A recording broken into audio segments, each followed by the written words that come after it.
Setting up a project health check programme can be a bit of a mission. You need to make sure you cover everything regularly without annoying the people who are actually doing the work. Hi, I'm Rona Aylward, Deputy Everything Officer at Psoda. In this video, I'm going to talk you through how to set up a health check programme that will give you the right level of assurance and not annoy the people delivering the projects. So what is a project health check? It's an independent review of a project to make sure that it's doing what it says it will and that the supporting documentation is up to date and in good order. They're usually done as part of a planned programme of work and will always be done by someone who's independent of the project. A project manager will never audit their own project, for example. Project health check programmes are as varied as projects. Each organisation will have its own way of doing things. The main thing is to ensure that each project is visited at least once. Ideally it would be more, but resources are often constrained and there may be hundreds of projects in flight at any one time. When you're setting up a health check programme, you need to make sure that it fits the needs of the business. There's no point setting up a multi-touch programme if your organisation runs short duration, low value projects. It needs to achieve the strategic objectives of the organisation. You need to make sure it doesn't impact too heavily on the project teams and is achievable with the number and skill level of the assurance team. To give you an example, in one organisation that I worked in, there were over 1,000 projects in flight at a time and a team of 5 of us doing the health checks. There was no way that we were going to get round to checking all of them. So what we did was prioritise high-risk projects. Those with a budget over a certain amount, were highly significant to the business, or were high profile. We then scheduled the rest based on end date and whether they had or had not been checked in the previous audit schedule. Any projects that hadn't been checked in 2 years or were due to finish in the next 6 months were automatically added to the list.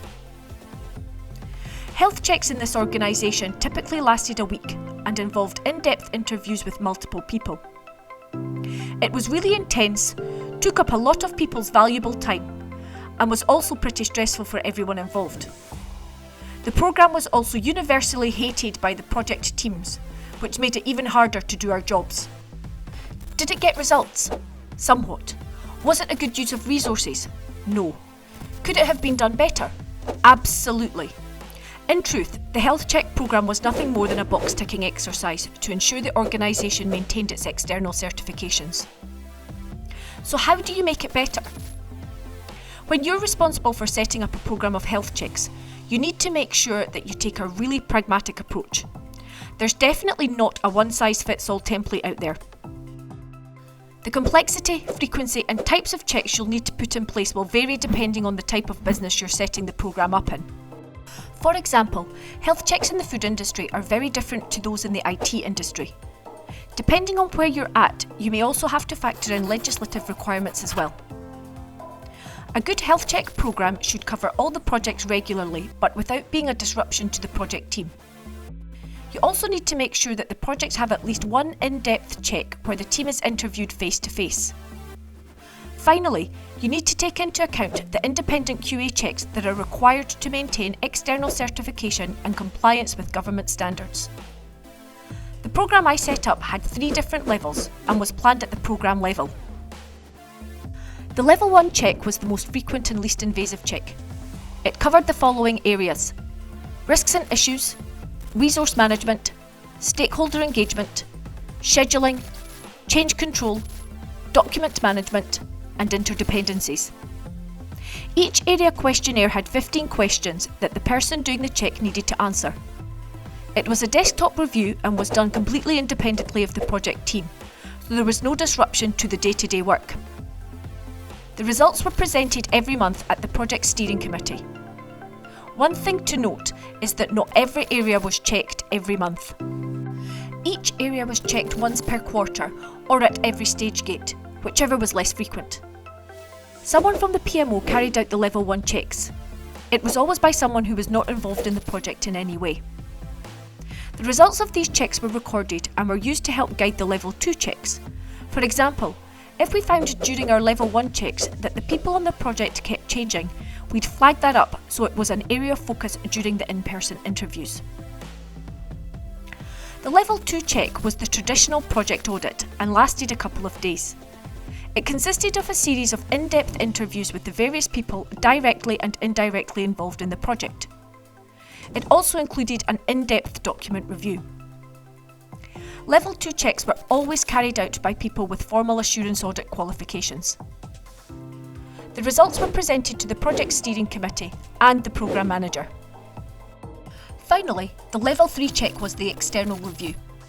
It was always carried out by an outside organisation, whether a certifying body or an independent quality assurance consultancy. They were scheduled annually, usually lasted about 3 days and covered every project in a programme. The results were presented to the Executive Committee by the consultants, and the results were then shared with the project teams. Follow-ups were scheduled for a few months later to check on the progress of sorting out any issues that they'd found. The final piece of a good assurance programme is tracking and reporting on the results.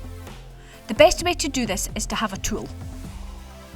I use Psoda to record mine because I can track changes in results over time and visualise them on the custom dashboards, run reports, use the automated workflows to track responses to any non-conformances or improvement notices, plus get feedback on the results and reports.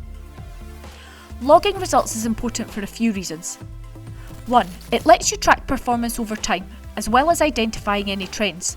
For example, if you notice that a project manager is consistently underperforming in an area, you can organise some targeted training to help. And 2. If you have different people checking projects at different times, they can go back and review previous results to make sure they don't miss anything. Thanks for watching. I hope you found this video useful. If you did, we'd really appreciate a like, and if you want to get notified when we release new content, please subscribe to the channel. If you're looking for a tool to help you ace any assurance audit by having all your project, programme and portfolios in one easily accessible place, then look no further than Psoda. You can sign up for a free demo at psoda.com.